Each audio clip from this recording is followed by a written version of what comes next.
चलो मान लिया कि आपकी सारी योजनाएँ काम कर गईं और आपने जो चाहा था भविष्य में वो आपको प्राप्त होने वाला है। बहुत सारी छोटी-छोटी खुशियों को आपने नज़रअंदाज कर दिया ताकि आप कुछ बड़ा अचीव कर पाएँ, बड़ी खुशियों के पास तक पहुँच पाएँ और अपने आप को वो मुकाम हासिल कर पाएँ जो आप चाहते हैं। लेकिन एकाएक हो क्या कि ईश्वर आपकी इच्छाओं को ही समाप्त कर दे। जो आप चाहते हैं, कल तक जो आपका फ़ेवरेट लिस्ट में था और आज वो चीज़ आपको जब प्राप्त हुई है, तब आपको मज़ा ही नहीं आ रहा है। इच्छा ही समाप्त हो गई है। बचपन में आपने कई बार देखा है कि ये बच्चों को ना कैंडीज़, टॉफ़ीज़ बहुत सारी चीज़ें पसंद होती हैं। छोटी-छोटी खुशियाँ, ढेर सारी कैंडीज़ खाना चाहते हैं, ढेर सारी टॉफ़ियाँ खाना चाहते हैं और छोटी-छोटी बहुत सारी चीज़ें हैं जो वो करना चाहते हैं, पसंद होता है उनको। लेकिन समय के साथ में वो पसंद बदल जाती है। 20 साल की एज में आकर के आप वही हैं, लेकिन अब वो टॉफ़ियाँ उतना पसंद नहीं है। अंतर क्या है?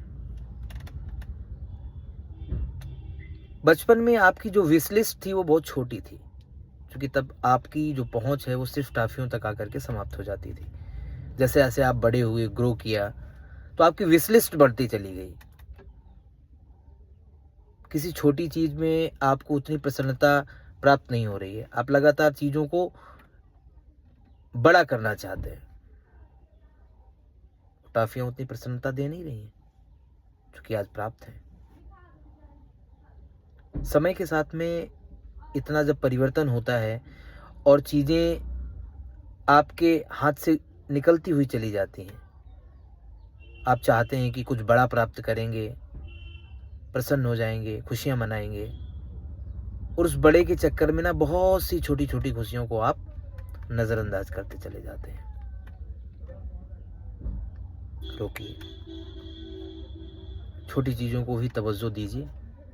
अगर आज आपको गुलाब जामुन खाने से प्रसन्नता है, तो गुलाब जामुन खाइए, बेशक।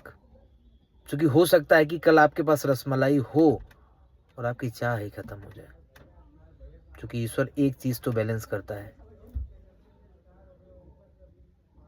जब प्राप्त होगा तो हो सकता है वो इच्छा ही ना हो। आज इच्छा है, प्राप्त नहीं है, तो ये बैलेंस बना रहेगा। छोटी-छोटी चीज़ों में अपनी खुशियाँ देखिए, प्रयास करिए।